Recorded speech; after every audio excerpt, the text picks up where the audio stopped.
Corona తర్వాత మనం మలయాళం సినిమాలు చూస్తున్నాం, కన్నడ సినిమాలు చూస్తున్నాం. కంటెంట్ బాగుంటే అది భాషతో సంబంధం లేకుండా ఏ సినిమాలైనా చూస్తున్నాం. అలాంటి ఒక కంటెంట్ ఓరియెంటెడ్ సినిమా మన తెలుగులో చేస్తే ఎలా ఉంటదంటే అదే 'coffee with a killer.' Super cinema. అంటే ఒక కాఫీ షాప్‌లో ఏం జరుగుతుంది అని ఒక 2 గంటల పాటు ప్రేక్షకులందరిని అలా కూర్చోపెడతాం అంటే మామూలు విషయం గాదు. అది దర్శకుడు ఆయన స్క్రీన్ ప్లే అంతా కూడా అంత పర్ఫెక్ట్‌గా చేసుకున్నాడు. ప్రముఖ సంగీత దర్శకుడు 'ఆర్‌పి పట్నాయక్' గారు దర్శకత్వం వహించిన సినిమా. ఈ సినిమాకి సంబంధించి నటీనటులు చాలామంది ఉన్నారు. 'రవిబాబు', 'శ్రీనివాస్ రెడ్డి' అలాగే 'సత్యం రాజేషు' వాళ్ళదొక బ్యాచ్. అంటే కాఫీ షాప్ అనంగానే డిఫరెంట్ డిఫరెంట్ లొకేషన్‌లో అక్కడక్కడ కూర్చొని ఒక్కొక్కళ్ళు బిజినెస్ మాట్లాడుకుంటారు. కొంతమంది ఈ మధ్య కొత్తగా స్టోరీ రైటర్స్ అందరూ కూడా కాఫీ షాపుల్లో కూర్చొని స్టోరీలు రాసుకుంటారు. ఇంకొంతమంది ప్రేమికుల జంటలుంటారు. ఇలా రకరకాల వ్యక్తులందరూ గూడా ఒక కాఫీ షాప్‌లో ఉంటే, దాదాపు ఒక 20 మందున్న చోట, ఆ కాఫీ షాప్‌కి సంబంధించిన మేనేజర్‌లాగా సురేషు, దానికి సంబంధించి అసిస్టెంట్‌లాగా రాంప్రసాద్, ఆటో రాంప్రసాద్, చెఫ్‌లాగా మన ఓల్డ్ ఆర్టిస్ట్ సూర్య, జ్యోతిష్యం చెప్పే వ్యక్తిగా తాగుబోతు రమేషు, అలాగే ఈ రోజుల్లో సాయి.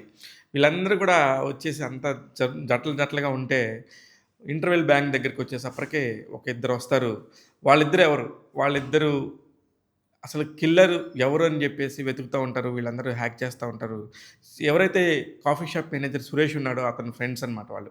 వీళ్ళందరూ కూడా ఆ కాఫీ షాప్‌కి సంబంధించి ఏం జేస్తున్నారు? ఎలా జేస్తున్నారు? అనేదంతా కూడా కొంచెం క్యూరియాసిటీ బాగా బిల్డ్ చేశారు కానీ, ఎక్కడో ఎందుకు మిగతా సినిమాల మలయాళం సినిమాలకి, కన్నడ సినిమాలకొచ్చినంత పెద్ద పేరు ఈ సినిమాలకు రాదంటే ఇది కేవలం మన తెలుగు సినిమా గాబట్టి మనం కొంచెం తక్కువగా చూస్తాం. కానీ సినిమా స్టార్టింగ్‌లో ఒక మర్డర్‌తోని స్టార్ట్ అవుతది. ఆ మర్డర్ దగ్గర నుంచి సినిమా ఎండ్ అయ్యే వరకు గూడా అదే క్యూరియాసిటీ. 'టెంపర్ వంశీ' చాలా క్రూషియల్‌గా కనిపిస్తాడు. ఫస్ట్ ఫ్రేమ్‌లో ఎలా కనిపించాడో సినిమా ఎండ్ అయిపోయేదాకా కూడా అదే టెంపోని మెయింటైన్ చేశాడు. 'టెంపర్‌లో' అతనికి ఎంత పేరొచ్చిందో ఇందులో కూడా అంతే పేరొస్తది. ఇకపోతే పోలీస్ ఆఫీసర్‌గా 'Ravi Prakash', old dance master 'Krishna Reddy' ఒక దందా చేస్తున్నట్టుగా అక్కడ ఒక కాఫీ షాప్‌లో ఈ రకరకాల మనుషులు, రకరకాల వ్యక్తులు వాళ్ళ పరిస్థితులన్నీ గూడా జరుగుతా ఉంటే అక్కడ కథ జరుగుతా ఉంటది.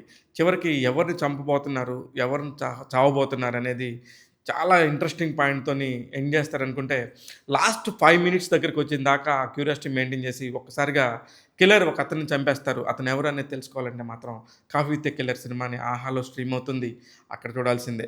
ఎందుకంటే ఇక్కడ మిగతా టెక్నీషియన్స్ విషయానికొస్తే నాకు బాగా నచ్చిన వ్యక్తి అనూష్ గోరఖ్. అసలు ఆయన కెమెరా వర్క్ చేశారు. అలాగే డీఏ వర్క్ చేశారు. ఎడిటింగ్ వర్క్ చేశారు. ఈ 3 కూడా తెలిసిన వ్యక్తి అవ్వటంతోని అతను చాలా పర్ఫెక్ట్‌గా కథను అర్థం చేసుకున్న విధానం నాకు నచ్చింది.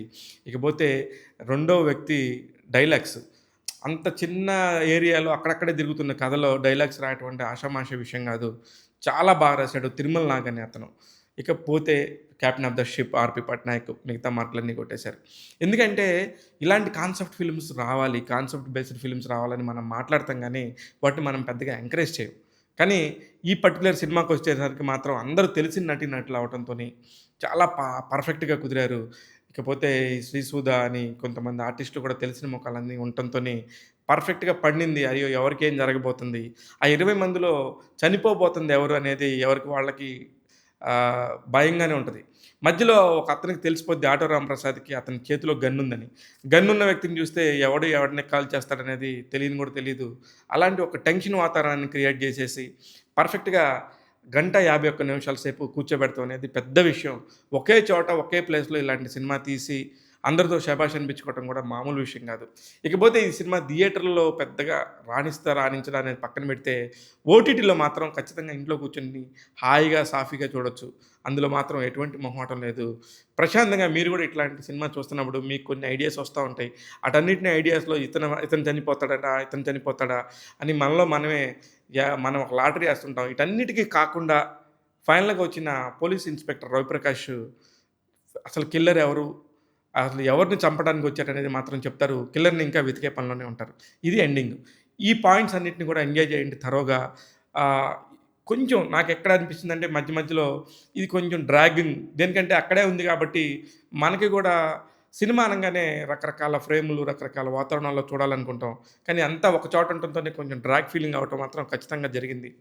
ఇకపోతే 'సెవెన్ హిల్స్ సతీష్' అనే ఒక నిర్మాత ముందుకొచ్చి ఇలాంటి సినిమా తీయటంతోని చాలా డేరింగ్ గావాలి. దేనికంటే అతను గతంలో కూడా 'బట్టల రామస్వామి' బయోపిక్ అనే ఒక కంటెంట్ బేస్డ్ ఫిల్మ్ తీశాడు.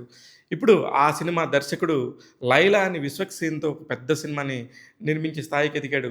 అంటే ఇతనికి ఎంత నిర్మాతగా ఎంత పర్ఫెక్ట్‌గా కథని ఎంపిక చేసుకోగలడనేది ఈ సినిమా చూస్తే తెలుస్తుంది. ఇలా అందరూ కూడా తమ తమ పని పర్ఫెక్ట్‌గా చేసిన సినిమానే 'కాఫీ విత్ ఏ కిల్లర్.' ఈ సినిమాని ఖచ్చితంగా చూడండి. డెఫినెట్‌గా డిస్కరేజ్ అవ్వరు. నేనైతే మధ్య మధ్యలో ఏం జరుగుతుంది? ఎవరు చావబోతున్నారు? ఎవరు చంపబోతున్నారు? అనే క్యూరియాసిటీని చాలా సార్లు ఫేస్ చేశాను. మీరు కూడా అదే విధంగా ఫేస్ చేస్తారని అనుకుంటున్నాను. ఇకపోతే tag Telugu 'coffee with a కిల్లర్‌కి' ఇస్తున్న రేటింగ్ 2.75 ఔట్ ఆఫ్ 5. నేను మీ శివ మల్లల.